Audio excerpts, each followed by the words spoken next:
Жамбыл облысы Қордай ауданы Қайнар ауылы Маяковский атындағы номер 18-ші орта мектептің 4-ші А сынып оқушысы Әлімхан Әнел Ыбырай Алтынсарин: әй жігіттер, үлгі алмаңыз, азған елдің ішінен, алыс-алыс қашыңыздар, зияндасты кісіген.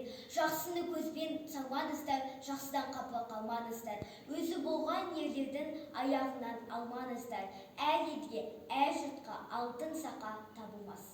Бас ауылса бақсыларды алып келіп бақтырасын. Жазықсыз жануарды сойып, өкпемен қақтырасын. Жын-пәлекет қашады деп тұмар алып дақтырасын. Білмес надан еткен іштен ешбір қайыр табылмас. Алған жарық жаман болса, бір тәңірге көп наласын. Жарым сондай болса екен деп көрінгенге көз саласын. Әзелде маңдайына нені жазса сала аласын. Бәріңізге қасы қара, қызыл жүзді табылмас. Қатының өлсе қара сұрып қараласын, аны-мұны қармалап және біреуді аласын. Бір кеткен соң қамқор әке шешең табылмас.